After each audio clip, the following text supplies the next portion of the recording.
Okay, what is queerness to me? Queerness is a couple things. I like to think about queerness in, I guess, three dominant categories. So I think of queerness first as identity. Under that category, I would include how someone might identify queerness as a umbrella term and or an alignment with the spectrum that is often referred to as LGBT. I would also think of queerness as a non-normalizing or non-dominant way of being in the world. And then I guess in a larger context, in a more expansive and broader context, I would think of it politically, sociopolitically, as a category that seeks to an unbecoming. I am unbecoming within the dominant construct. The dominant construct for us being a heteropatriarchal world that has certain rules, expectations, or guide marks that determine what is normal, normative, or normalizing, and what therefore is considered socially respectable or respected. Queerness can range a lot between people who feel same-sex attraction, but also people who live outside of the gender and sexual world that has been created, the norms that have been created in the world. And so queerness is people who lie outside of that range that we've and spectrum that we've already created, or binary that we've created normally. So I would say, like, in the broadest sense, queerness is the expression of nonconformity. Because there's like white queerness, and there's brown queerness, and there's black queer, and there's many different kinds of queer within those kinds of queer. All that queerness does is it tells, the society around it, we are not going to conform to all of your expectations of us. We have our own expectations of ourselves, and that's what we're going to live by.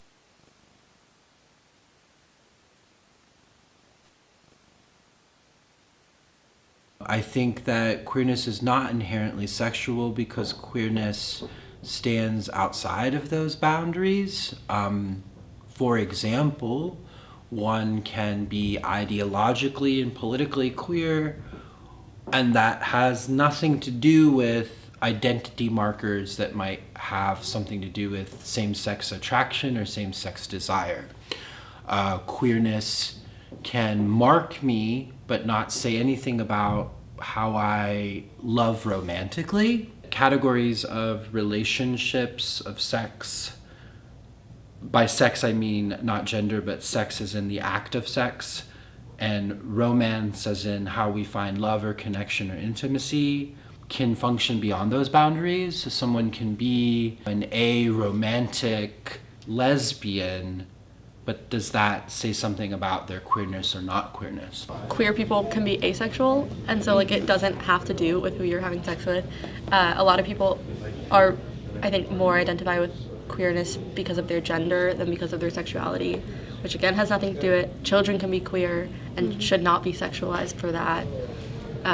You shouldn't have to talk about who you're having sex with in order to talk about being queer. I think queerness is sexy, personally, on a personal level. But I think that, it's one thing for a queer person to sexualize themselves. That is their autonomy, that is their right to sexualize themselves. It is another thing for society as a whole to determine for queer people that they have to be sexual beings. That pisses me off because, I have a lot of ace and aro friends. The community is really, really broad, and to narrow it down to this one idea of what isn't sexuality, what isn't queer is just, it's so confining. Yes, it's like, they're trying to box us in, and that's just not how queerness works. It's like all kinds of weird goopy globs everywhere. It's very interesting the way that sexuality has tied into queerness as a concept, because definitely in like, we're going to get historical. We're about to get historical. Because definitely in like the 70s, 60s, and 80s, it was very much like, since the movement was very like fronted, not actually by gay men, but they were like the appearance of the movement. It was very about like free sex, basically, being free sexually, very literally in that sense. And then I definitely think as we moved past that and like gay sex was decriminalized, because we figured that part out, we had to find something else to like attach to queerness to make it more normalized.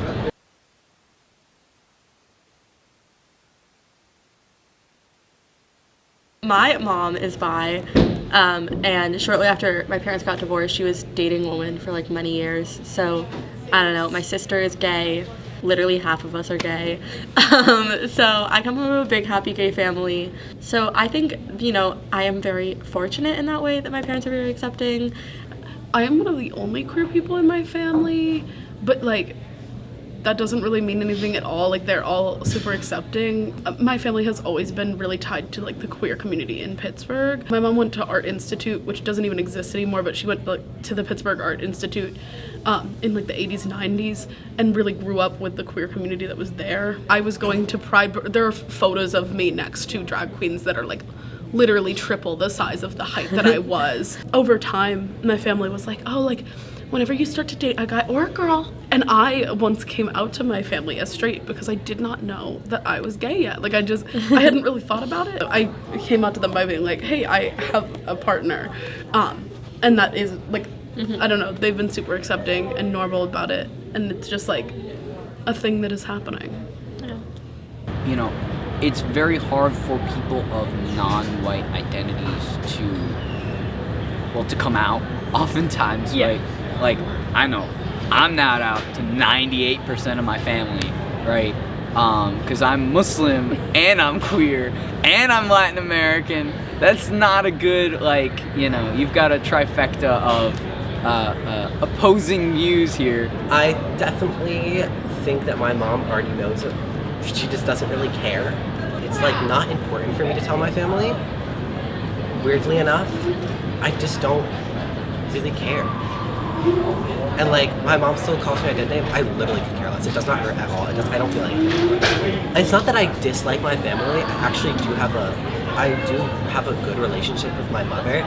It's just a part of my life that she doesn't even really need to know about, you know? Something that I hear to be like super critical is that like sort of,